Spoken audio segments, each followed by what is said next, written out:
The emergency beacon had been silent for 3 days when Edward finally tracked its source to the obsidian caves of Drakkar Prime.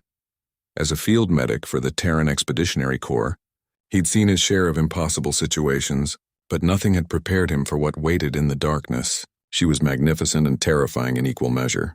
Her scales shimmered like molten copper in the dim light of his portable lamp, each one the size of his palm. Wings that could have blotted out the sun lay crumpled against the cave wall, and her serpentine neck curved in obvious pain.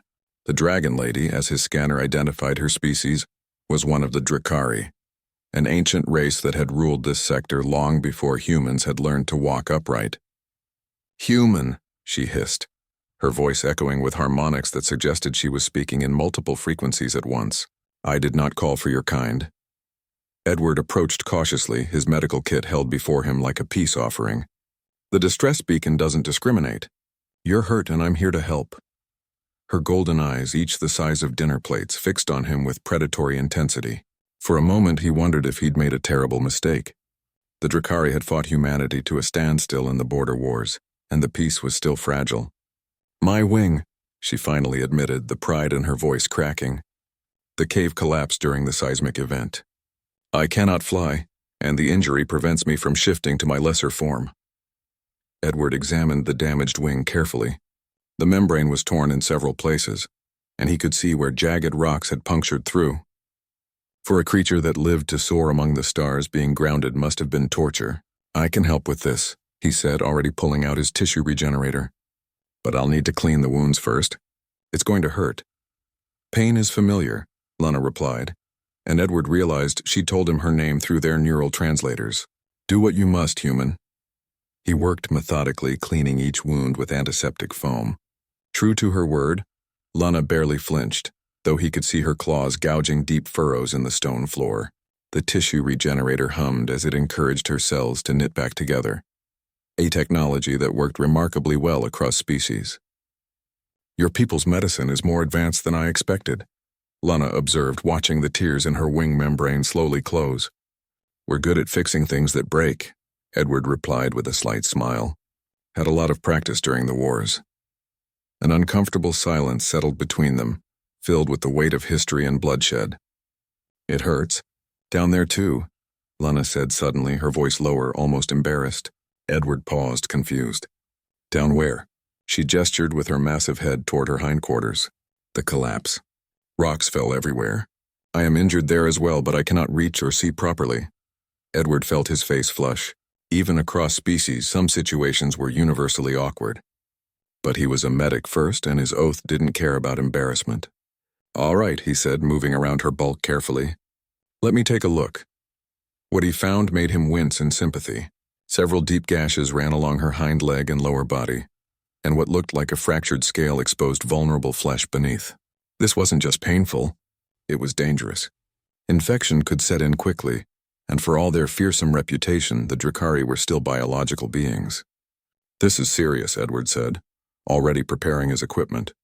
"That fractured scale needs to be stabilized, and these lacerations are deep." "Why didn't you mention this first?" "Would you admit to a former enemy that you were vulnerable in such a position?" Lana's mental voice carried embarrassment, and Edward realized that despite her size and power, she was still a person with pride and dignity. "Fair point," he conceded, "but I'm going to need to remove the damaged scale fragment and seal the tissue underneath. It's going to hurt more than the wing. Just do it quickly, human." Edward worked with practiced efficiency, using a laser scalpel to carefully remove the broken scale piece. Lana's entire body tensed, and a low rumble that might have been a whimper escaped her throat. He'd never heard a dragon make such a sound, and it struck him how much trust she was placing in him. The tissue sealant went on next, followed by a synthetic scale patch that would protect the wound while her natural armor regenerated over the coming weeks. The deep gashes required careful suturing with biothread that would dissolve as she healed. "There," Edward said finally, stepping back to examine his work. "You'll be sore for a while, and that wing needs at least 2 weeks before you attempt flight. But you'll recover fully." Lana slowly turned her great head to regard him, those golden eyes unreadable. "You could have left me here. Your people would have considered it justice for the War of the Crimson Nebula." "That's not how we do things," Edward replied, packing up his equipment. "Not anymore. We learned that everyone deserves help when they need it, even former enemies. Maybe especially former enemies. Humanity is strange, Lana mused. You are so fragile, so short-lived, and yet you possess a stubbornness about compassion that defies logic. You could have evolved to be harder, colder. Instead, you insist on caring. Edward smiled. Yeah, well, someone once told me that's what makes us human. Not our weapons or our ships, but the fact that when someone's hurt and asks for help, we don't ask if they deserve it. We just help. Lana was quiet for a long moment. Then carefully, she lowered her massive head until it rested near Edward, a gesture of trust and gratitude that transcended species. Thank you, Edward of Terra. I will not forget this kindness.